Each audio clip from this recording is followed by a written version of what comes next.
Hello students, welcome to my channel. ఈ సెషన్లో మనము ఓవర్వ్యూ ఆఫ్ నంబర్స్ టాపిక్ గురించి డిస్కస్ చేద్దాం. నంబర్స్ టాపిక్ అంటే ఏంటి, దీనిలో ఏమేమి కాన్సెప్ట్స్ ఉంటాయి, లేకపోతే ఎలాంటి క్వశ్చన్స్ వస్తాయి, ఇది ఎగ్జామినేషన్ పాయింట్ ఆఫ్ వ్యూలో దీని ఇంపార్టెన్స్ ఏమిటి, అలాంటి విషయాల గురించి మనము ఒక ఓవరాల్ వ్యూగా సమ్మరీగా డిస్కస్ చేద్దాం. స్టూడెంట్స్, నంబర్స్ అనేది చాలా ఇంపార్టెంట్ టాపిక్. ఎందుకు ఇంపార్టెంట్ టాపిక్ అంటున్నానంటే, మీరు ఏ ఎగ్జామ్ తీసుకోండి, any MBA entrance like cat కానీ, జీమాట్ కానీ, అట్లనే జీఆర్ఈ కానీ, బ్యాంక్ ఎగ్జామ్స్ కానీ, సివిల్ సర్వీస్ యాప్టిట్యూడ్ టెస్ట్ కానీ, తర్వాత ఎస్ఎస్సి స్టాఫ్ సెలక్షన్ కమిషన్ కానీ, లేకపోతే రైల్వే రిక్రూట్మెంట్ బోర్డు కానివ్వండి, అట్లానే +2 స్టూడెంట్స్ రాసినటువంటి క్లాట్ ఎంట్రన్స్ కానీ, తర్వాత ఐపీఎం కానీ, మీరు ఎక్కడ ఏ ఎగ్జామ్ అయినా తీసుకోండి, మీకు ఎక్కడైతే క్వాంటిటేటివ్ యాప్టిట్యూడ్ అనేది ఉంటుందో అక్కడ ఆబ్వియస్గా నంబర్స్ టాపిక్ మీద క్వశ్చన్స్ ఉంటాయి, రైట్? సో ఈ టాపిక్లో జనరల్గా ఎక్కువ క్వశ్చన్స్ అడుగుతారు. This is one topic where you get more number of questions than most of the other topics అనమాట. అట్లాగనే మీరు ఎంబీఏ ఎంట్రన్స్ లైక్ క్యాట్ కానీ మీరు కానీ గమనిస్తే ఇది చాలా కీ టాపిక్. ఎందుకు కీ టాపిక్ అంటే అండి, కొన్ని సంవత్సరాల్లో ఈ సపోజ్ క్యాట్ లాంటి ఎగ్జామ్స్లో అడిగిన నంబర్స్ క్వశ్చన్స్లో మీరు సొగం చేసినా కూడా ఆ ఎంటైర్ క్వాంటిటేటివ్ యాప్టిట్యూడ్ కూడా సెక్షన్ కూడా కట్ ఆఫ్ని మీరు ఈజీగా క్లియర్ చేసేవాళ్ళు అనమాట. అందుకని ఇది చాలా ఇంపార్టెంట్ టాపిక్, కీ టాపిక్. మీరు ఈవెన్ ఐసెట్ ఎగ్జామ్ తీసుకోండి, మన తెలుగు స్టేట్స్లో కండక్ట్ చేసినటువంటి ఐసెట్ ఎగ్జామ్, దాంట్లో నంబర్స్ మీద చాలా క్వశ్చన్స్ వస్తాయి అన్నమాట. ఇంకా డైరెక్ట్గా ప్రాబ్లమ్ సాల్వింగ్ క్వశ్చన్స్లోనే కాకుండా మీకు డేటా సఫిషియన్సీ అని ఉంటుంది. సపోజ్ ఐసెట్ ఎగ్జామ్లో 20 క్వశ్చన్లు ఉంటాయి, జీమాట్లో హాఫ్ క్వశ్చన్స్ ఉంటాయి, బ్యాంక్ ఎగ్జామ్స్లో 5 క్వశ్చన్స్ ఉంటాయి, క్యాట్ అండ్ అదర్ ఎంబీఏ ఎంట్రన్స్లో కూడా అరౌండ్ 5 క్వశ్చన్స్ ఉంటాయి. ఇక్కడ ఈ డేటా సఫిషియన్సీలో ఎప్పుడైనా కానీ ఎగ్జామినరు కొంచెం కష్టమైన క్వశ్చన్లు ఇవ్వాలి అని అనుకుంటే ఒక టాపిక్ తను చూజ్ చేసుకునేది నంబర్స్ అనమాట. ఈ నంబర్స్ క్వశ్చన్స్ మీద ఇంకొక ఇంపార్టెంట్ పాయింట్ ఏమంటే, compare to other questions, other topics like time and work, time and distance, profit and loss, అలాంటి అర్థమెటిక్ టాపిక్స్తో పోలిస్తే కొంచెం డిఫికల్టీ లెవెల్ ఎక్కువ అనిపిస్తుంది అనమాట. డిఫికల్ట్ లెవెల్ ఎక్కువ అనిపిస్తుంది అన్నా, నేను డిఫికల్ట్ లెవెల్ ఎక్కువ ఉంటుందని చెప్పట్లేదు డెఫినెట్గా. బ్యూటీ ఆఫ్ నంబర్స్ టాపిక్ ఏమంటే ఫ్రెండ్స్, మీరు చూసినప్పుడు ఫస్ట్ క్వశ్చన్ ఇదేదో చాలా కష్టమైన టాపిక్ అనిపిస్తుంది, కష్టమైన క్వశ్చన్ అనిపిస్తుంది. కానీ మీరు దాని లాజిక్ కానీ మీరు అర్థమైతే, దాని అనుకున్నటువంటి లాజిక్ కానీ మీరు పట్టుకోగలిగితే చాలా తక్కువ టైంలో క్వశ్చన్ చేయొచ్చు అనమాట. సో ఆ లాజిక్ ఏంటి, ఏ లాజిక్ బేస్ చేసుకుని ఆ క్వశ్చన్ ఇచ్చాడు అనేది మీకు తెలియాలన్నమాట. అది ఎప్పుడు తెలుస్తుందంటే మీరు అలాంటి కాన్సెప్ట్స్కి మీరు ఎక్స్పోజర్ ఉంటే తెలుస్తుంది అనమాట. అందుకే నేను ఈ పర్టికులర్ నంబర్స్ టాపిక్ చాలా పెద్ద టాపిక్, చాలా డిఫరెంట్ టాపిక్స్ ఉంటాయి, చాలా సబ్ టాపిక్స్ ఉంటాయి. దాంట్లో కనీసం ఒక 25 వీడియోస్ అయినా చేద్దామని చెప్పి ప్లాన్ చేస్తున్నాను అనమాట. సో ప్రతి వీడియోలో ఒక్కొక్క టాపిక్ గురించి మనం డీటెయిల్డ్గా డిస్కస్ చేస్తాం. అయితే ఈ పర్టికులర్ సెషన్లో నేనేం చెప్పాను, నంబర్స్ కోసం డిఫికల్ట్గా అనిపిస్తే కానీ డిఫికల్ట్ కాదు అని చెప్పాను. ఈ పాయింట్ని మీకు ఇంకొంచెం డీటెయిల్డ్గా మీకు ఎక్స్ప్లెయిన్ చేయడానికి కోసం ప్రీవియస్ డిఫరెంట్ ఎగ్జామ్స్లో నుంచి, ప్రీవియస్ ఇయర్స్ ఎగ్జామ్స్లో నుంచి కొన్ని మోడల్స్, రిప్లికాస్ తీసుకొని నేను ఇప్పుడు మీకు డిస్కస్ చేస్తాను. మీరు ప్రతి క్వశ్చన్ కంప్లీట్గా అర్థం కావాలి అని చెప్పి ఇక్కడ అనుకోవద్దండి. ఎందుకంటే మీకు ఆ టాపిక్, ఆ సబ్ టాపిక్ సంబంధించిన కాన్సెప్ట్ మీకు తెలిసి ఉండాలి. అది ఫాలోయింగ్ వీడియోస్లో ఒక్కొక్క వీడియోలో ఒక్కొక్క సబ్ టాపిక్ మనం డిస్కస్ చేస్తామని చెప్పాను. సో అక్కడ మీకు డీటెయిల్గా అర్థమవుతుంది. ఇప్పుడు ఇక్కడ పర్పస్ ఏమంటే, ఈ వీడియోలో నంబర్స్ టాపిక్ మీద ఎలాంటి క్వశ్చన్స్ వస్తాయి ఎగ్జామ్లో, అవి ఎట్లా కష్టం అనిపిస్తాయి, మరి ఎందుకు కష్టం కాదు అనే దాని గురించి మనం డిస్కస్ చేద్దాం అనమాట. చూద్దామా first question. Find the total number of squares in a chess board. అంటే మీకు తెలుసు చెస్ బోర్డులో ఎన్ని స్క్వేర్స్ ఉంటాయని అడుగుతున్నాడు. ఎన్ని ఉంటాయండి చెస్ బోర్డులో చెప్పగలరా? 64. చెస్ బోర్డ్ అంటే మీకు తెలుసు కదండి, ఇది 8x8 square grid. Square grid అంటే ఏంటిది? 8x8 స్క్వేర్ గ్రిడ్ అంటే అడ్డంగా 8 స్క్వేర్స్ ఉంటాయి, నిలువుగా 8 స్క్వేర్స్ ఉంటాయి అని, అంతే కదండి. 8 వరుసలు ఉంటాయి, 8 కాలమ్స్ ఉంటాయి. సో 8 8 64. అది మనం ఫస్ట్ చెప్పే రియాక్షన్. నేను ఎన్ని స్క్వేర్స్ ఉంటాయంటే యూనిట్ స్క్వేర్స్ అని అడగలేదండి. మీరు ఒక 2x2 స్క్వేర్ గ్రిడ్, ఇది స్క్వేర్ గ్రిడ్ అంటే ఎట్లుంటుందండి, ఇది సపోజ్ ఇది తీసుకున్నారనుకోండి, ఇది ఒక గ్రిడ్. అదే ఇది 2x2 స్క్వేర్ గ్రిడ్ అంటాం. అదే మీరు ఇంకొకటి లైన్ రాశారనుకోండి,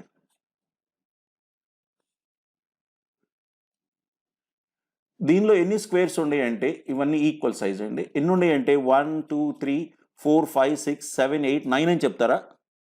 అది మనం ఎవరైనా ఫస్ట్ చెప్పేది. నేను బట్ 1/1 అడగలేదు కదా! మీరేం చెప్పారు? 1/1 స్క్వేర్ చెప్పారు. 2/2 ఎందుకు తీసుకోరు?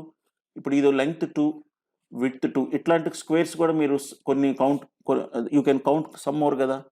ఇట్లా మీరు లెక్కేసుకుంటూ పోతే ఎన్ని ఉంటాయంటే 3/3 అయితే మీరు కౌంట్ చేసి చెప్పగలరండి. నేను 8/8 అడిగాను. స్క్వేర్ చెస్ బోర్డ్ అంటే 8/8. మీరు 8/8 డయాగ్రామ్ రాసి ఎన్ని 1/1 ఉంటాయి, ఎన్ని 2/2 ఉంటాయి, ఎన్ని 3/3 ఉంటాయి, అంటే లెంగ్త్ 3 విడ్త్ 3 ఉంటాయి. అలా కౌంట్ చేయలేరు మీరు. దానికి ఒక రూల్ ఉందండి. నేను చెప్పినట్లు ఒక ఫాలోయింగ్ వీడియోలో మనం డిస్కస్ చేస్తాం. ఏమిటంటే అండి, if there is n into n square grid, ఆ స్క్వేర్ గ్రిడ్లో ఎన్ని రకాల స్క్వేర్స్ మనం తీయొచ్చు మొత్తం అంటే సిగ్మా ఎన్ స్క్వేర్ అండి. సిగ్మా ఎన్ స్క్వేర్ అంటే అర్థం ఏంది? ఫస్ట్ ఎన్ స్క్వేర్స్ అనమాట. దాని ఫార్ములా తెలుసు మీకు. n into n+1 into 2n+1/6 sum of first n squares. Sigma n square అంటే అర్థం sum of first n square. దీనికి మీరు స్కూల్ లెవెల్లోనే ఫార్ములా నేర్చుకుంటారు. n into n+1 into 2n+1/6. మీ వీడియో చూసే మీ ప్రతి ఒక్కరికి ఈ ఫార్ములా తెలుసని నేను నమ్ముతున్నాను. సో ఇప్పుడు 8/8 స్క్వేర్ గ్రిడ్ కాబట్టి సమ్ ఆఫ్ ఫస్ట్ 8 స్క్వేర్స్ అనమాట. 1 square plus 2 square up to 8 square. ఎంత అవుతుంది చెప్పండి? 8 ఇంటూ ఈ ఫార్ములాలో పెడితే ఏమవుతుంది? 8 ఇంటూ 9 ఇంటూ 17/6. చూడండి ఎంత అవుతుంది? 8 9 72/6 12 12 17 సార్ 204. మొత్తము 204 స్క్వేర్స్ ఉంటాయి. మీరు చెప్పిన 64 అనేది 1/1 సైజ్ అనమాట. 2/2 సైజ్, 3/3 స్క్వేర్ అట్లా ఉంటుంది. సో దిస్ ఈస్ హౌ మీకు ఎగ్జామ్లో క్వశ్చన్స్ ఇచ్చేది. రైట్ అండి. సో ఆన్సర్ ఈస్ 204, 64 కాదు. ఇది ఒక ప్రీవియస్ ఎగ్జామ్ క్వశ్చన్. ఇంకోటి చూద్దామా? చూడండి, n equals to 137 137 137 100 digit number. Find the remainder when n is divided by 625. 100 digit number అండి. చేయగలమా? ఫస్ట్ చూడగల ఇది 100 డిజిట్ నంబరు నేను ఎట్లా చేస్తానంటే, చూడండి ఈ 625కి ఒక మీకు డివిజిబిలిటీ రూల్స్ అని ఒక వీడియో ఉంటుంది తర్వాత. ఆ డివిజిబిలిటీ రూల్స్ వీడియో కానీ చూస్తే 625కి ఏం చెప్తామంటే rule, last 4 digits of a number, if the last 4 digits are divisible by 625, the number is divisible by 625. లేదు అంటే రిమైండర్ ఏదైనా వస్తే అదే మొత్తం రిమైండర్ అయ్యిద్దని చెప్తాం. సో ఇప్పుడు 100 డిజిట్ ఉండా 1000 డిజిట్ ఉండా నాకు ఏం కావాలంటే ఓన్లీ లాస్ట్ 4 డిజిట్స్ కావాలి. లాస్ట్ 4 డిజిట్స్ కావాలి. ఇక్కడ ఈ 137 137 మీరు రాసుకుంటూ పోతే లాస్ట్ 4 డిజిట్స్ ఏమవుతాయో చెప్పగలిగితే ఆన్సర్ ఈజీగా వచ్చేస్తుంది. చెప్పండి. చూడండి 137 ఎన్ని డిజిట్స్? 3 ఉన్నాయండి. 137 ఇట్లా 3 డిజిట్స్ రిపీట్ అవుతున్నాయి. 100 డిజిట్స్ అంటే ఎన్ని టైమ్స్ రిపీట్ అవుతాయండి? 3 ఎన్ని టైమ్స్ పోతుంది? 100లో 33 టైమ్స్ పోతుంది.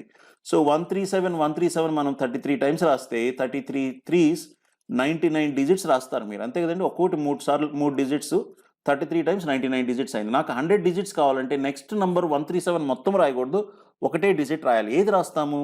ఫస్ట్ టైం వస్తుందండి 137లో. మీరు 137 రాసినప్పుడు ఫస్ట్ టైం రాస్తున్నారు 1 కదా, అదొకటే రాయాలన్నమాట. సో ఇప్పుడు ఈ 100 డిజిట్ నంబర్లో లాస్ట్ 4 డిజిట్స్ ఏమవుతాయండి? 1371 అవుతుంది. ఈ 1371ని మనం 625తో డివైడ్ చేస్తే ఎంత వస్తుంది రిమైండర్ అంటే? అందరూ చెప్పగలరు. ఇది పెద్ద కష్టమేం కాదు కదా. 625 2 ఇంటూ 2 1250. 1250 అంటే రిమైండర్ ఎంత అవుతుంది? 121. అదే మన ఆన్సరు. చెప్పండి, ఇది ఈజీనా డిఫికల్టా? నంబర్స్ క్వశ్చన్స్ ఎట్లానే ఉంటాయండి. చూద్దాం, ఇంకో కొన్ని చూద్దాం. రైట్, ఇంకో క్వశ్చన్కి వెళ్దాం. ఇది చూడండి, చాలా interesting question. n equals to 1 factorial plus 2 factorial plus 3 factorial plus 4 factorial up to 70 factorial. Find the remainder when n is divided by 35. ఈ పెద్ద నంబరు మొత్తము 35తో డివైడ్ అయితే రిమైండర్ ఎంత అని అడుగుతున్నాడు. ఫస్ట్ ఆఫ్ ఆల్ మీకు ఫ్యాక్టోరియల్ తెలుసు కదండి. 4 ఫ్యాక్టోరియల్ అంటే అర్థమైంది 4 ఇంటూ 3 ఇంటూ 2 ఇంటూ 1 అంటే 24 అవుతుంది. అవునా? 5 ఫ్యాక్టోరియల్ అంటే 1 to 5, అది మీకు తెలుసు. ఇప్పుడు మనకి రూల్స్ ఆఫ్ డివిజన్ అని చెప్పి ఒక వీడియో ఉంటుంది. డివిజిబిలిటీ రూల్స్ ఒక వీడియో ఉంది, రూల్స్ ఆఫ్ డివిజన్ ఒక వీడియో ఉంది. మీరు ఆ వీడియో కానీ ఫాలో అయితే దానిలో మనము డివిజన్ రూల్స్ గురించి, డివిజన్లో ఉన్న కొన్ని ఇంపార్టెంట్ అబ్జర్వేషన్స్ గురించి మనం డిస్కస్ చేస్తాం. ఒక నంబర్ని ఒక డీతో డివైడ్ చేస్తే వచ్చే కోషెంట్, రిమైండరు, ఈ రిమైండర్ ప్రాపర్టీస్ ఏమిటి అవన్నీ డిస్కస్ చేస్తాం అనమాట. దాన్ని బేస్ చేసుకొని మనం ఈ క్వశ్చన్ చేద్దాం. చూడండి ఏం చెప్తామంటే ఇక్కడ ఎన్ని నంబర్స్ ఉన్నాయి? 1 2 3 70 నంబర్స్ ఉన్నాయి. అంటే ఈ 70 నంబర్స్ వాల్యూ కనుక్కొని వాటి మొత్తం కనుక్కొని దాన్ని 35తో డివైడ్ చేయడం అంటే నాట్ పాసిబుల్. మనం ఏం ఏం చెప్తుందంటే రూలు, ఈ మొత్తాన్ని కనుక్కొని 35తో డివైడ్ చేసే బదులు ఒక్కొక్క దాని రిమైండర్ కనుక్కొని ఆ రిమైండర్స్ మొత్తం యాడ్ చేస్తే వచ్చే ఆన్సరు మనం ఒరిజినల్గా మొత్తం నెంబర్ని 35తో చేస్తే వచ్చే ఆన్సర్కి సమానం అవుతుందని ఒక రూల్ ఉంటుంది. ఆ రూల్ ప్రకారం మనం ఏం చెప్తాము, ఇప్పుడు 1 ఫ్యాక్టోరియల్ 1 ఉందండి, 35తో డివైడ్ చేస్తే ఏమవుతుంది, 1 ఫ్యాక్టోరియల్ అంటే 1 కదా, 1ని 35తో చేస్తే ఏమవుతుందంటే వెరీ సింపుల్ అండి, చేయాల్సిన అవసరం లేదు. ఈ నంబర్ కానీ డివైజర్ కంటే తక్కువ ఉంటే రిమైండర్ నంబరే అవుతుంది. చూడండి 3500 రిమైండర్ సేమ్ నంబరే అవుతుంది. సో 1. 2 ఫ్యాక్టోరియల్ ఎంత అండి, 2 × 1 2. 2 35తో డివైడ్ అయితే 2నే వస్తుంది. ఇప్పుడు 2 35తో డివైడ్ అయితే రిమైండర్ 2నే వస్తుంది కదా. 3 ఫ్యాక్టోరియల్ ఎంత, 6. 6 35తో డివైడ్ అయితే 35 కంటే తక్కువ కాబట్టి 6 అవుతుంది. 4 ఫ్యాక్టోరియల్ ఎంత, 4 మనం ఇప్పుడే చెప్పుకున్నాం 24. 24ని 35తో డివైడ్ చేస్తే 24 కూడా 35 కంటే తక్కువ కాబట్టి రిమైండర్ 24 అవుతుంది. నెక్స్ట్ 5 ఫ్యాక్టోరియల్ ఎంత అండి, 1 to 5 ఎంత అవుతుంది, 120. ఇప్పుడు 120ని 35తో డివైడ్ చేస్తే ఎంత అంటే 35 3s 105, రిమైండర్ ఈజ్ 15 అని చెప్తారు. Next 6 factorial. 6 ఫ్యాక్టోరియల్ని 35తో డివైడ్ చేస్తే అంటే మీరు 6 ఫ్యాక్టోరియల్ వాల్యూ కనుక్కోవాలంటే టైం పడుతుంది కదా. 6 ఫ్యాక్టోరియల్ అంటే మీకు తెలుసు 1 × 2 × up to 5 × 6 మొత్తాన్ని మల్టిప్లై చేయాలి. మీరు చేయండి 720 వస్తుంది. 720ని 35తో డివైడ్ చేస్తే ఎంత అంటే 35 2 70 3500, సో రిమైండర్ ఈజ్ 20 అని చెప్పొచ్చు. కానీ అది అవసరం లేదండి, మీరు అంత కష్టపడాల్సిన అవసరం లేదు. నంబర్స్ టాపిక్లో ఇంకొక ఇంపార్టెంట్ పాయింట్ ఏమంటే మీరు స్మార్ట్గా ఆలోచించగలగాలన్నమాట. ఎట్లా చెప్తాను నేను ఇదంతా ఈ 6 ఫ్యాక్టోరియల్ వాల్యూ కనుక్కోకుండా అంటే, మీరు చూడండి 5 ఫ్యాక్టోరియల్ అంటే ఏం చెప్పారు, 1 to 5 చెప్పారు. 5 ఫ్యాక్టోరియల్ అంటే 1 to 5. 6 ఫ్యాక్టోరియల్ అంటే 1 to 6. అంటే 6 ఫ్యాక్టోరియల్ అనేది 5 ఫ్యాక్టోరియల్కి ఎన్ని టైమ్స్ అండి, ఇది 6 టైమ్స్. అవునా, ఒప్పుకుంటారు కదా. సో ఈ 6 ఫ్యాక్టోరియల్ అనేది 5 ఫ్యాక్టోరియల్కి 6 టైమ్స్ అయితే ఈ రిమైండర్ అనేది కూడా ఇక్కడ ఈ రిమైండర్కి 6 టైమ్స్ ఉండాలి. ఇది 15 అంటే 6 టైమ్స్ ఏమవుతుంది, 15 6 90 అవుతుంది. కానీ 90 అనేది 35 కంటే ఎక్కువ కదా. సో 35 తోటి 19 డివైడ్ చేయండి, 35 2 70, రిమైండర్ ఈజ్ 20 అని చెప్పొచ్చు. అదే వచ్చింది కదా మనకి. అది ఇప్పుడు మీరు 7 ఫ్యాక్టోరియల్ ఉందండి. నెక్స్ట్ 7 ఫ్యాక్టోరియల్ని 35తో డివైడ్ చేస్తే రిమైండర్ ఎంత అవుతుందంటే 0 అవుతుంది. ఎందుకు, మీరు 7 ఫ్యాక్టోరియల్ అంటే అర్థం ఏమిటండి, 7 ఫ్యాక్టోరియల్ తీసుకుంటే 7 × 6 × 5 4 up to 1 అనుకున్నాం మనము, అంటే 1 to 7. ఇప్పుడు 35 కన్సిస్ట్ ఆఫ్ వాట్ అండి, 5 7. సో ఇక్కడ 7 ఉంది 5 ఉంది కాబట్టి 35తో 7 ఫ్యాక్టోరియల్ కంప్లీట్గా డివైడ్ చేస్తుందా లేదా, చేస్తుంది. అందుకని మన రిమైండర్ 0. 7 ఫ్యాక్టోరియల్ అయిపోయింది. నెక్స్ట్ ఏంటిది, 8 ఫ్యాక్టోరియల్. 8 ఫ్యాక్టోరియల్ కూడా సేమ్ ఆన్సర్ కదా. 8 ఫ్యాక్టోరియల్ కూడా 1 to 8 కదా. 8 × 7 up to 1 అన్నప్పుడు 1 to 8 రాస్తే 7 5 ఉంటుంది కదండి, అప్పుడు రిమైండర్ 0 అవుతుంది కదా. 9 ఫ్యాక్టోరియల్ కూడా 1 to 9 రాస్తారు. 1 to 9లో 5 and 7 ఉంది. 5 and 7 5 7s are 35 తోటి కంప్లీట్ పోతుంది. సో అట్లా మీరు 7 ఫ్యాక్టోరియల్ అన్వర్డ్స్ మీరు ఎన్ని నెంబర్స్ తీసుకున్నా కూడా రిమైండర్స్ 0సే వస్తాయి. సో మీకు 70 ఫ్యాక్టోరియల్ వరకు రాయండి, 700 ఫ్యాక్టోరియల్ వరకు రాయండి, మిగిలిన నంబర్స్ అన్నిటికీ రిమైండర్ 0. అంతేగాని మనం 70 వాల్యూస్ కనుక్కోలేమండి ప్రాక్టికల్గా. ఏదో ప్యాటర్న్ ఉంటుంది, మనం ఆ ప్యాటర్న్ మనం ఐడెంటిఫై చేయాలన్నమాట. ఓకేనండి. సో ఇప్పుడు ఏమవుతుంది, ఈ రిమైండర్స్ అన్నీ 0సే అవుతాయి. ఈ 70 అనేది ఓన్లీ మిమ్మల్ని కన్ఫ్యూజ్ చేయడానికి ఇచ్చామన్నమాట. ఎందుకు, చాలా మంది ఏం చేస్తారు, ఎగ్జామినర్ మనల్ని డిస్ట్రాక్ట్ చేయడానికి ట్రై చేస్తాడు. ఇక్కడ 70 ఇక్కడ 35 ఇస్తే ఈ 35కి 70కి డబుల్ ఉంది కదా, ఏదో లింక్ ఉంది అనుకుంటా. ఏం లింక్ లేదండి. 70 ఫ్యాక్టర్లు ఉండా, 90 ఫ్యాక్టర్లు ఉండా, 100 ఫ్యాక్టర్లు ఉండా, నేను చెప్పినట్టు 700 ఫ్యాక్టర్లు ఉండా, మన ఆన్సరు 7 ఫ్యాక్టర్ల తర్వాత ఎన్ని ఉండా కూడా 0సే అవుతాయి. ఓకేనా. ఇప్పుడు ఏం చెప్పుకున్నాం మనం, ఈ రిమైండర్స్ అన్నీ యాడ్ చేయాలని చెప్పాను. యాడ్ చేయండి, ఏమవుతుంది, 1 3 9 33 48 68, రిమైండర్ 68 అవుతుంది. కానీ 35తో డివైడ్ చేస్తే 68 రిమైండర్ రాదు. కంటే రిమైండర్ ఎప్పుడు కూడా మనం ఈ డివైజర్ కంటే తక్కువ ఉంటుంది రిమైండర్ అనేది. సో ఏం చేయాలి, ఇది పెద్ద ఎక్కువ ఉంది కాబట్టి మళ్ళీ డివైడ్ చేయండి.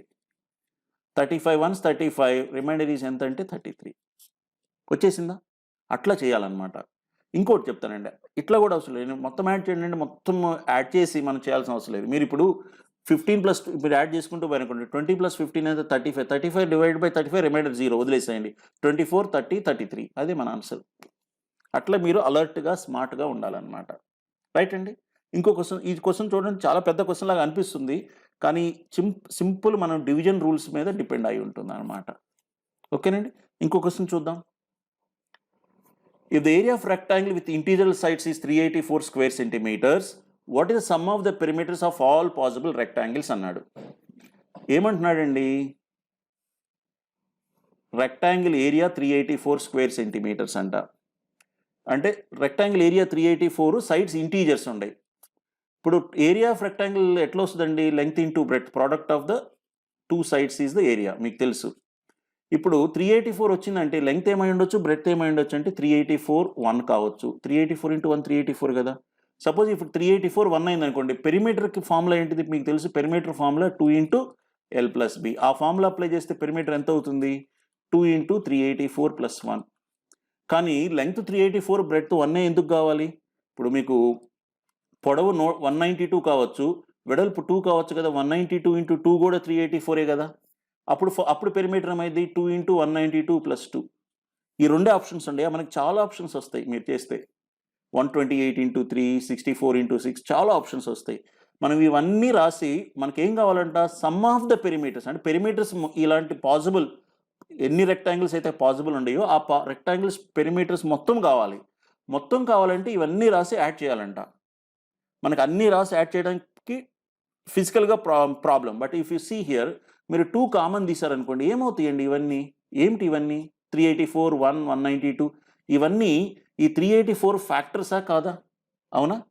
It is nothing but 2 times of sum of the ఫ్యాక్టర్సే కదా, అవునా కదా. అందుకని చెప్పి నేను ఈ క్వశ్చన్ మొత్తం ఒక సింపుల్ పాయింట్ అయిపోతుంది.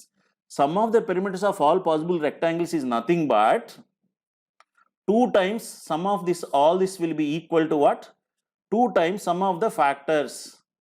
ఇప్పుడు సమ్ ఆఫ్ ద ఫ్యాక్టర్స్ ఏంటిది ఎట్లా కనుక్కుంటామంటే, ఫ్యాక్టర్స్ అండ్ రిలేటెడ్ కాన్సెప్ట్స్ అని మీకు ఒక వీడియో ఉంటుంది, ఒక కాన్సెప్ట్ ఉంటుంది. అదే చెప్పాను కదండి, ప్రతి క్వశ్చన్కి ఒక కాన్సెప్ట్ ఉంటుంది. ఆ కాన్సెప్ట్ కోసం ఒక వీడియో ఉంది, మీరు తర్వాత చూడొచ్చు. ఆ కాన్సెప్ట్లో మీకు సమ్ ఆఫ్ ద ఫ్యాక్టర్స్కి ఫార్ములా చెప్పాము. ఎట్లా చెప్పామంటే, సపోజ్ 384 ఉందండి, దాన్ని ఎట్లా రాస్తామంటే ఫస్ట్ ప్రైమ్ నంబర్స్ రూపంలో రాస్తే, మీరు తర్వాత కావాలంటే క్యాలిక్యులేషన్ చేయొచ్చు. 128 3s అండి 384, 128 అంటే 2 power 7 3 power 1. Speed maths calculations బాగా వస్తే ఇట్లాంటిది మనం డైరెక్ట్గా రాయగలం అనమాట. 2 power 7 into 3 power 1. Sum of the ఫ్యాక్టర్స్కి ఫార్ములా ఏంటంటే 2 పవర్ 7 ఉంటే దీన్ని 2 పవర్ 8 మైనస్ 1 బై 2 మైనస్ 1 అని రాస్తాము. ఇప్పుడు 3 పవర్ 1 ఉంటే 3 స్క్వేర్ మైనస్ 1 బై 3 మైనస్ 1 అని రాస్తాం. మీరు ఫార్ములా ఆ వీడియోలో చూడండి. సో 2 పవర్ 8 ఎంత అండి, 256 minus 1 255 by 1, okay 1. So 3 square 9 minus 1 8 by 2 4 అవుతుంది. సో ఇప్పుడు ఇది సబ్స్టిట్యూట్ చేస్తే ఏమవుతుంది, 2 ఇంటూ 255 ఇంటూ 4 తీసుకుంటే 4 255 1020 ఇంటూ 2 2040. సో ఈ క్వశ్చన్ మొత్తం మీరు చూస్తే ఇది జామెట్రీ క్వశ్చన్ అనుకుంటాము, ఎందుకు రెక్టాంగిల్ పెరిమీటర్ అని అన్నాడు, కానీ యాక్చువల్గా ఇది నంబర్స్ క్వశ్చన్ అనమాట. ఇది ఒక ఎగ్జామ్లో ఇచ్చారండి. ఇది సమ్ ఆఫ్ ద ఫ్యాక్టర్స్ అనే కాన్సెప్ట్ మీద డిపెండ్ అయ్యి ఇచ్చిన క్వశ్చన్ అనమాట. ఇట్లా మీకు డైరెక్ట్గా సమ్ ఆఫ్ ద ఫ్యాక్టర్స్ ఎంత అని అడగడు ఎగ్జామ్లో. సమ్ ఆఫ్ ద ఫ్యాక్టర్స్ అని ఎంత అంటే మీకు ఫార్ములా తెలుసుగా డైరెక్ట్ సబ్స్టిట్యూట్ చేస్తారు. ఇట్లా మీకు ఒక ఎగ్జాంపుల్, ఒక స్టోరీ ఇచ్చినప్పుడు ఆ స్టోరీలో ఉన్న కాన్సెప్ట్ ఏమిటి అని మీరు ఆలోచించగలిగితే ఆన్సర్ ఈజీగా వచ్చేస్తుంది అనమాట. ఇది నంబర్స్ కొన్న బ్యూటీ అనమాట. ఓకేనండి, ఇంకో క్వశ్చన్ చూద్దాం. Find the index of greatest power of 3 in 100 factorial. IGP of 3 in 100 factorial అంటున్నాడు. మీరు ఈ కాన్సెప్ట్ తెలుసుందనుకోండి ఇంతకుముందే, మీరు ఫింగర్ టిప్స్లో ఆన్సర్ చెప్పొచ్చు. ఇప్పుడు నన్ను అడిగితే 100 కదండి, 33 11 44 47 48 అని చెప్పాను నేను. పేపర్ మీద పెట్టకుండా చదివచ్చు. తెలియలేదనుకోండి అసలు ఈ ఇండెక్స్ ఆఫ్ గ్రేటెస్ట్ పవర్ ఏంటిది అనేది మనకు తెలియనప్పుడు మీరు ఈ క్వశ్చన్ వదిలేస్తారు. చూడండి, ఈ కాన్సెప్ట్ తెలిస్తే ఎంత సింపుల్లో చూడండి. ఏమంటున్నాడు క్వశ్చన్, 100 ఫ్యాక్టోరియల్. మీకు తెలుసు 100 ఫ్యాక్టోరియల్ అంటే 1 to 100లో what is the highest power of 3 అంటే ఎన్ని 3s ఉంటాయి, 3 పవర్ మ్యాక్సిమం ఎంత కావచ్చు, ఆల్ ప్రైమ్ నంబర్స్ 3s తీస్తే ఎంత అవుతుంది అని అడుగుతున్నాడు. చూడండి, దానికి కాన్సెప్ట్ ఏమంటే దానికి ఉన్న కాన్సెప్ట్ మనము దీనికోసం ఒక వీడియో ఉంది, మీరు చూడండి. ఏమంటే రూల్ ఇదేనండి, దీన్ని 100ని 3 తోటి డివైడ్ చేయండి. ఎన్నిసార్లు పోతుంది, 33 టైమ్స్ పోతుంది. ఎంత రిమైండర్ అనేది నాకు అవసరం లేదు, ఎన్నిసార్లు పోతుంది అనేది. 33ని మళ్ళీ చేయండి, ఎన్నిసార్లు పోతుంది, 3 తోటి 11 టైమ్స్ పోతుంది. అదే నేను 33 + 11 అని చెప్తుంది. మళ్ళీ చేయండి, ఎన్నిసార్లు పోతుంది, 3 టైమ్స్ పోతుంది. మళ్ళీ చేయండి, ఎన్నిసార్లు పోతుంది, 1 టైం పోతుంది. మొత్తం ఏమవుతుంది చెప్పండి, 33 + 11 + 3 + 1 ఎంత అయిందండి, 48 అయింది. సో ఇదే మన ఆన్సర్. ఎందుకు ఇట్లా డివైడ్ చేయాలి, 3కి ఒక్కదానికే చేయాలా, ఏ నెంబర్ చేయొచ్చు, ఏ నెంబర్స్ చేయకూడదు అనేది మనం ఆ కాన్సెప్ట్లో డిస్కస్ చేద్దాం. దాని గురించి మీరు ఇప్పుడు you don't have to worry. ఓకేనండి. ఓకే, ఇంకో క్వశ్చన్ చూద్దాం. Find the unit digit of 353 whole power 478 into 649 whole power 358 into 746 whole power 537. మీరు ఒక్కసారి పాజ్ చేసి చెప్పగలరా ఆన్సర్? అంటే చూడండి ఎంత టైం తీసుకుంటున్నారు. ఈ క్వశ్చన్కి you can do it in less than 20 seconds time అండి, మీకు కాన్సెప్ట్ కానీ తెలిస్తే. ఇది 3 ఉంది కదా యూనిట్ ప్లేస్, 478, సో ఏమవుతుందంటే 9 అవుతుంది. ఎందుకనేది వదిలేయండి. ఇక్కడ 9 ఉంది, పవర్ 358 ఉంది, 1 అవుతుంది. ఇక్కడ చూస్తే ఇది 6 అవుతుంది. 9 ఇంటూ 1 9 ఇంటూ 6 54 అంటే యూనిట్ ప్లేస్ 4 అని చెప్పొచ్చు. అంతే, it's as simple as this అండి. మీకు చూస్తే నంబర్స్, ఇంత పెద్ద నంబర్స్, ఇంత పెద్ద పవర్స్ చాలా కష్టం అనిపిస్తుంది. కష్టం కాదు. ఇప్పుడు నేను చెప్పగలిగానంటే మీరు కూడా చెప్పగలరు. ఓన్లీ ఏమంటే మీకు ఆ కాన్సెప్ట్ తెలిసి ఉండాలి. ఒక 10 minutes ఆ వీడియో చూసి మీరు ఆ కాన్సెప్ట్ నేర్చుకున్నారంటే మీరు కూడా చెప్పగలరండి. రైట్, లెట్స్ ఇంకొకటి చూద్దాం. ఇప్పుడు ఇది లాస్ట్ 2 digits ఆఫ్ 469 పవర్ 469 అడుగుతున్నాను. ఇంతకుముందు క్వశ్చన్లోనే లాస్ట్ డిజిట్ అడిగాను, ఇప్పుడు లాస్ట్ 2 digits అడుగుతున్నాను. ఎట్లా చేస్తాము? సింపుల్ అండి.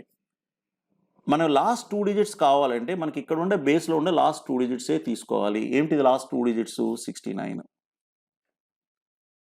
అండ్ ఈ పవర్ ఏదైతే ఉందో ఆ పవర్ని మనం 20తో డివైడ్ చేయాలి. ఎందుకు 20తో డివైడ్ చేయాలనేది ప్రస్తుతం మనం అవసరం లేదు. 20తో డివైడ్ చేసినప్పుడు ఏమవుతుంది? దానికి రిమైండర్ ఎంత వస్తుంది? 9 వస్తుంది. నాకు ఇప్పుడు 69 పవర్ 9 లాస్ట్ 2 places కనుక్కుంటే అది ఇక్కడ లాస్ట్ 2 digitsకి సమానం అవుతుంది. ఇప్పుడు 69 పవర్ 9కి లాస్ట్ 2 digits ఎట్లా కనుక్కుంటాను? 69 9 times మల్టిప్లై చేయాలి, అవసరం లేదు. మీకు తెలుసు 69 పవర్ 1 69. 69 స్క్వేర్ దేంతో ఎండ్ అవుతుందంటే మీకు స్పీడ్ మ్యాథ్స్ మాడ్యూల్లో స్క్వేర్స్ 1 అని ఒక వీడియో ఉంటుందండి. దాంట్లో 100 వరకు స్క్వేర్స్ జస్ట్ నంబర్ చూడంగా ఎట్లా చెప్పొచ్చు అని చెప్పి మనం చెప్పాము. అది కానీ మీకు తెలిసి ఉంటే ఇక్కడ ఈజీగా చేయొచ్చు. ఇన్ఫ్యాక్ట్ నాకు మొత్తం స్క్వేర్ అవసరం లేదు, నాకు ఓన్లీ లాస్ట్ 2 digitsే కావాలి. 69 స్క్వేర్ లాస్ట్ 2 digits ఎంత అంటే 61 అని చెప్పొచ్చు. ఎట్లా చెప్తున్నాను? 69 అనేది 50 కంటే ఆ వీడియోలో మీరు కానీ చూసి తెలుస్తుంది. 50కి ఎంత ఎక్కువ? 19 స్క్వేర్ ఎంత? 361. దాని లాస్ట్ 2 places ఎంత? 61. సపోజ్ ఇప్పుడు 69 పవర్ 4 ఉందండి. 69 పవర్ 4 అంటే దీన్ని స్క్వేర్ చేస్తే పవర్ 4 వస్తుంది కదా. దీన్ని స్క్వేర్ చేయాలంటే రైట్ హ్యాండ్ సైడ్ కూడా స్క్వేర్ చేయాలి. 61 స్క్వేర్ చేస్తే ఎంత అవుతుంది? 50 కంటే ఎంత ఎక్కువ? 11 ఎక్కువ. 11 స్క్వేర్ ఎంత అండి? 21. 69 పవర్ 8 ఉంది, దీన్ని స్క్వేర్ చేస్తే 69 పవర్ 8 వస్తుంది. 21 స్క్వేర్ చేస్తే మీకు తెలుసు 21 స్క్వేర్ 441 అంటే 41 వస్తుంది. ఇప్పుడు 69 పవర్ 9 అంటే it is nothing but 69 power 1 into 69 power 8 అండి. అంతే కదా, బేస్ ఏముంటే పవర్స్ యాడ్ చేయొచ్చు, మీకు తెలుసు. So 69 power 1 ends with 69. 69 power 8 ends with what? 41. నాకు ఓన్లీ లాస్ట్ 2 places కావాలి, మిగిలిన నంబర్ అంతా అవసరం లేదు. ఇప్పుడు చూడండి, ఈ రెండింటిని మల్టిప్లై చేస్తే మీకు లాస్ట్ 2 places కనుక్కోండి. మొత్తం నెంబర్ని మల్టిప్లై చేయొద్దండి, ఓన్లీ లాస్ట్ 2 places కనుక్కోండి. మీకు 2 digit మల్టిప్లికేషన్ తెలుసు, స్పీడ్ మ్యాథ్స్లో మనం ఒక వీడియో చేసాము. 1 ఇంటూ 9 ఎంత అవుతుంది? 9. నెక్స్ట్ పాయింట్ ఏమవుతుంది? 1 goes to 6, 4 goes to 9. 166 plus 36 42 2. So last 2 places 29 అయిపోయింది. Last 2 places 29. ఇంత సింపుల్ అండి. Right, shall we go to one more question? Right, find the remainder when 2 power 545 divided by 7. 2 power 545 divided by 7 ఎంత అంటే మీరు 2 power 545 కనుక్కోలేరండి. మరి ఎట్లా చేస్తామంటే చూడండి, రిమైండర్స్కి డిఫరెంట్ అప్రోచెస్ ఉన్నాయి. కనీసం ఒక 6-7 అప్రోచెస్ మనం డిస్కస్ చేస్తాం. ఒక అప్రోచ్ చేసుకొని ఈ క్వశ్చన్ నేను చెప్తాను. ఒక అప్రోచ్ని ఏమంటామంటే అండి, ప్యాటర్న్ మెథడ్ అంటాం. అంటే మనం ఏంటంటే దాని అర్థము మీకు తెలుసు, ప్యాటర్న్ అంటే ఒక పద్ధతిలో ఫాలో అవుతుందని. ప్రతి కాంబినేషన్ ఆఫ్ నంబర్స్కి ఒక ప్యాటర్న్ ఉంటుంది, అది మనం కానీ పట్టుకోగలిగితే ఆన్సర్ వచ్చేస్తుంది. సపోజ్ ఏంటి ఇక్కడ మీకు 2 power 545ని 7తో డివైడ్ చేస్తే రిమైండర్ ఎంత కావాలని నేను ఫస్ట్ 2 power 1 2ని 7తో డివైడ్ చేస్తే రిమైండర్ ఏమొస్తుందో చూస్తాను. 700 రిమైండర్ 2. 2 square 4ని 7తో డివైడ్ చేస్తే రిమైండర్ ఏమొస్తుంది చెప్పండి? 700 రిమైండర్ 4. 2 cube 8 ఉందండి, దాన్ని 7తో డివైడ్ చేస్తే రిమైండర్ ఏమొస్తుంది? 717 రిమైండర్ 1. రైట్. 2 power 4 16 ఉందండి, 7తో చేస్తే ఏమవుతుంది? 7 2s 14 రిమైండర్ 2. రిపీట్ అయిందా? ఎన్ని డిఫరెంట్ రిమైండర్స్ తర్వాత రిపీట్ అయింది? 3. 1 2 3 దాని మళ్ళీ రిపీట్ అయింది. అంటే మీరు 2 powers nని 7తో డివైడ్ చేస్తే మనకి ఓన్లీ 3 డిఫరెంట్ రిమైండర్స్ వస్తాయి. 2, 4, 1 మళ్ళీ 2 రిపీట్ అయింది. మీరు కావాలంటే తర్వాత చూడండి. 2 పవర్ 5 32. 32ని 7 తోటి చేస్తే 7 4s 28 మళ్ళీ రిమైండర్ 4 రిపీట్ అవుతుంది. అవునా? అంటే ఎన్ని డిజిట్స్ తర్వాత రిపీట్ అవుతుంది? ఎవ్రీ 3 డిజిట్స్ తర్వాత రిపీట్ అవుతుంది. ఎవ్రీ 3 ప్లేసెస్కి రిపీట్ అవుతుంది కాబట్టి 545ని మనము 3 తోటి డివైడ్ చేస్తాము, రిమైండర్ కనుక్కుంటాము. ఎందుకు 3 తోటి చేస్తాము? ఎవ్రీ 3 ప్లేసెస్ రిపీట్ అవుతుంది కాబట్టి. మీకు తెలుసు, మీరు డివైడ్ చేయొచ్చు. రిమైండర్ 2 వస్తుంది. 3 18s 54, 3 1s 3. సో రిమైండర్ 2 వస్తుందండి. రిమైండర్ 2 వస్తే నా ఆన్సర్ ఏమవుతుందంటే అండి, పవర్ 2 స్క్వేర్స్ రిమైండర్ 4 అనేది మన ఆన్సర్ అవుతుందన్నమాట. ఇక్కడ రిమైండర్ 2 వచ్చింది కాబట్టి పవర్ 2's రిమైండర్ తీసుకుంటాము. So my answer is 4. Right? మనం డిస్కస్ చేద్దాం డీటెయిల్గా. చూడండి, ఈ క్వశ్చన్ ఎంత సింపుల్. మీరు ప్యాటర్న్ కనుక్కొని చేసేసారు. రైట్? ఇంకో క్వశ్చన్ చూద్దాం. 25 power 39 plus 33 power 39 divided by 29, what is the remainder? ఈ క్వశ్చన్ ఇచ్చాడండి ఒక ఎగ్జామ్లో. అంటే ఇంతకుముందు ఇవన్నీ ఇచ్చారు. ఇది ఇన్ఫ్యాక్ట్ ఒక క్యాట్ ఎగ్జామ్లో ఇచ్చారు ఒక ఇయర్లో. చెప్పండి, ఎట్లా చేస్తామంటే, మీకు a power n plus b power n is divisible by a plus b. Divisible by a plus b అంటే కంప్లీట్గా a plus b తో డివిజిబుల్ అవుతుంది. ఎప్పుడు అవుతుందంటే, if n is odd number డెఫినెట్గా అవుతుంది. n ఆడ్ నెంబర్ అయినప్పుడు a power n plus b power n అనేది a ప్లస్ b తోటి కంప్లీట్గా డివిజిబుల్ అవుతుంది. అంటే దాని అర్థం రిమైండర్ 0 వస్తుంది అని. కంప్లీట్గా డివిజిబుల్ అవుతుందంటే రిమైండర్ 0 వస్తుందని. మీరు చెప్పండి, ఇప్పుడు ఇక్కడ పవర్ అనేది ఆడ్ నెంబర్ ఉందా లేదా? ఉంది కదండి. పవర్ ఆడ్ నెంబర్ ఉంది కాబట్టి మనం ఏం చెప్పుకున్నాము? a power n plus b power n odd అయితే రిమైండర్ 0 అవుతుందని చెప్పుకున్నాము. ఇప్పుడు ఇక్కడ పవర్ ఆడ్ నెంబర్ ఉంది కాబట్టి దేనితో కంప్లీట్గా డివిజిబుల్ అవుతుంది? a ప్లస్ b తోటి. 25 ప్లస్ 33 ఎంత అండి? 25 ప్లస్ 33 58. అంటే ఈ నంబరు 58 తోటి కంప్లీట్గా డివిజిబుల్ అవుతుంది. ఇప్పుడు 58 తోటి అయితే 29 తోటి కాదా? ఎందుకు కాదు? ఎందుకు అడుగుతున్నాను? 58 అంటే 29 2s కదా. 58 అనేది 29 ఫ్యాక్టరే కదా. ఇప్పుడు ఒక నంబర్ 4 తో డివిజిబుల్ అయింది అనుకోండి, దాని ఫ్యాక్టర్ 2 తో డివిజిబుల్ అవుతుందా కాదా? అవుతుంది కదా. అట్లాగనే ఇక్కడ ఈ నంబర్ 58 తో డివిజిబుల్ అయింది కాబట్టి 29 తోటి కూడా అవుతుంది. సో రిమైండర్ ఈజ్ 0 మన ఆన్సర్. ఇంత సింపుల్ అండి. మీరు అసలు చూసి చెప్పొచ్చు అనమాట. పవర్ ఆడ్ నెంబర్ ఉంది, hence basis a plus b 25 plus 33 58 తో డివిజిబుల్ అవుతుంది. 58 తోటి అవుతుంది కానీ దాని ఫ్యాక్టర్ 29 తోటి అవుతుంది. ఎందుకంటే 58 అనేది 29 2s కాబట్టి. Hence my answer is 0. చూడండి ఎంత సింపుల్. రైట్? సో మీకు ఇట్లా నంబర్స్లో మీకు క్వశ్చన్స్ ఇస్తారండి. చూసినప్పుడు మీకు ఇవి కొన్ని ఎగ్జాంపుల్స్ ప్రీవియస్ ఎగ్జామ్స్లోంచి తీసుకున్న మోడల్స్ అనమాట. మీకు చూస్తే చాలా కష్టం అనిపిస్తుంది. ఇప్పుడు మీరు నాతో ఏకీభవిస్తారనుకుంటున్నాను. క్వశ్చన్స్ చూసినంత ఫస్ట్ అనిపించినంత కష్టంగా ఉండవు చేస్తూ పోతే. అవునా కదండి? అందుకని చెప్పి నంబర్స్ అనేది చాలా ఇంపార్టెంట్. చాలామంది వదిలేస్తారు. అది మీరు చేశారనుకోండి మీకు అడ్వాంటేజ్ అనమాట. ఓకేనండి? సో అందుకని చెప్పి నంబర్స్ మనము ఒక డీటెయిల్గా డిస్కస్ చేద్దాం. ఒక 25 వీడియోస్ చేస్తాను. ప్రతి మాడ్యూల్లో ఒక కాన్సెప్ట్ ఉంటుంది. తర్వాత యాడ్ చేద్దాం. ప్రాక్టీస్కి ఇంకొంచెం వీడియోస్ యాడ్ చేద్దాము. సో ప్రతి వీడియోలో ఒక మాడ్యూల్, ఒక కాన్సెప్ట్ ఉంటుంది. అది నేర్చుకోండి. దానిలో కొన్ని ఎగ్జాంపుల్స్ ఉంటాయి, ప్రాక్టీస్ చేయండి. ఓకే? సో నంబర్స్ అనేది చాలా important topic. So we cannot afford to ignore it students. ఓకేనండి? సో మీరు ఈ ఛానల్కి సబ్స్క్రైబ్ చేసి బెల్ బటన్ కానీ ప్రెస్ చేస్తే నేను ఇప్పుడు ఇమీడియట్గా కొన్ని వీడియోలు అప్లోడ్ చేస్తాను. తర్వాత ప్రతిరోజు కొన్ని వీడియోలు అప్లోడ్ చేస్తూ ఉంటాను. మీకు కొత్త వీడియో అప్లోడ్ చేసినప్పుడు మీకు నోటిఫికేషన్ వస్తుంది. So happy and Joyce learning students. మనం తర్వాత వీడియోలో కలుద్దాము. ఈలోపు మీకు ఏమైనా డౌట్స్ ఉంటే sr.gorantlove@gmail.comకి నాకు మెయిల్ చేయొచ్చు. అట్లాగనే నన్ను ఇన్స్టాగ్రామ్, ఫేస్బుక్, ట్విట్టర్, లింక్డ్ఇన్లో కూడా @srgorantla దగ్గర రీచ్ కావచ్చు. Thank you.